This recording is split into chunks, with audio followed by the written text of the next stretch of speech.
how did communities and civilizations begin to form is a question that takes us back to the roots of human experience. Humans are naturally social animals. We live in groups. None of us really have the resources as individuals to function and survive in the world. We have those resources as a community. And I think you can trace the human story as far back as you can possibly trace it, and you're going to find that community is part of it. And for a very long time, those communities were communities of hunter-gatherers. And it's interesting, if you go back to the Upper Paleolithic, that we find almost no evidence for warfare. We find almost no evidence for the greedy acquisition of material goods, rather a living in harmony with nature and a living off the land, but living as a community, small communities which are self-sufficient, which interrelate with other communities, but which do not make war upon them. There's no sign of that. Something else enters the human story in the period that academics call the Neolithic, when we get the supposedly, and I think this whole history needs to be looked at very, very carefully, but when we get supposedly the first agricultural communities that are, unlike hunter-gatherer communities, these agricultural communities are generating surpluses. Those surpluses allow specialist skills to emerge. Astronomers, priests, architects, designers can suddenly be supported by the community and can exercise their skills in the benefit of the community. That sounds like a really good thing, but it's unfortunately in the Neolithic, exactly when that begins to happen, that we get the evidence for warfare, for one community seeking to dominate and control another. And I think what a long look at the past says is that that is not inevitable to the human condition. We don't have to go that way.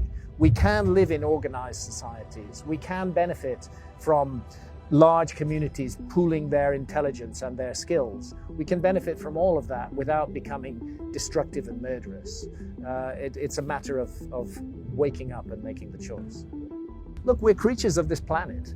We are bound into the rhythms of this planet, and the ultimate, obvious, immediate, present rhythm is the rhythm of day and night. That for some hours, the side of the planet we're sitting on faces the sun, and as it revolves, it then faces darkness. So we have night and day, and it's part of all our biorhythms. I mean, you try and ignore night and day for too long, and you'll find that it has a very disturbing effect on your psyche.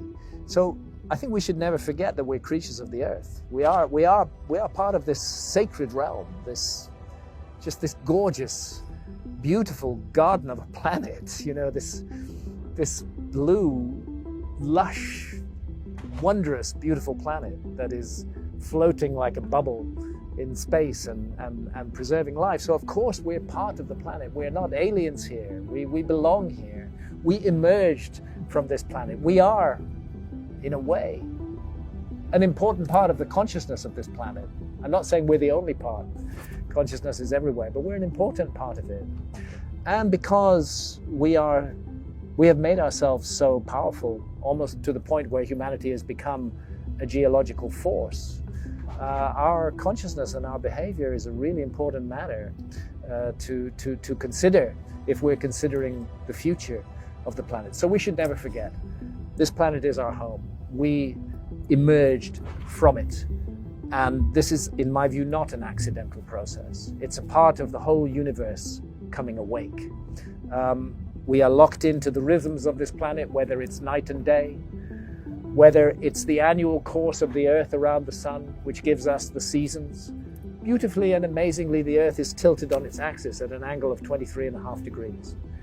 For that reason, we have seasons. If the Earth was perfectly upright on its axis, we would not have seasons. But we have seasons because of the tilt.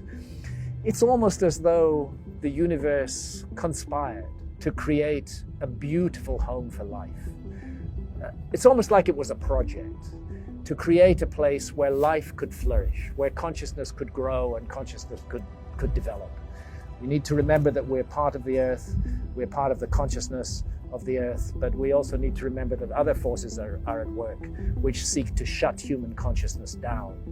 And part of our duty and part of our responsibility as creatures of the earth is to resist those forces that shut down our consciousness, because it's the earth that has given us our consciousness. The most important thing that we can teach our children is think for yourself. Never accept any idea off the peg, just because it comes from a respected individual or Dr. X or Professor Y or a government figure or anybody, just because it comes from Graham Hancock. Don't accept any ideas off the peg. Think for yourself. Work things out. That's what your brain is for. Use it. Get out there. Exercise it. Never react in an automatic, impulsive way, but think why you're reacting in the way you react. Often you'll find that institutions, organizations in our society are deliberately pressing buttons designed to provoke knee-jerk reactions. And the knee-jerk reaction is the last thing of being human. We have to react in a thought-out way and understand what we're doing. So the most important message for young people is think for yourselves. Equip yourself with the tools to think for yourself. Never rely on any guru. Never put your trust in any individual who says that he or she knows how things are, because nobody really knows how things are. We're all on our individual life journey, and we're not here to be meat robots doing the business of the state or the big corporations. We are here to have an experience that will have, I believe, a profound long-term effect beyond this life on ourselves and on the universe as a whole. It's a sacred purpose that we're here to fulfill. And we have been equipped with certain facilities, including intelligence, in order to fulfill that sacred purpose. Use it. Think for yourself. Be your own leader.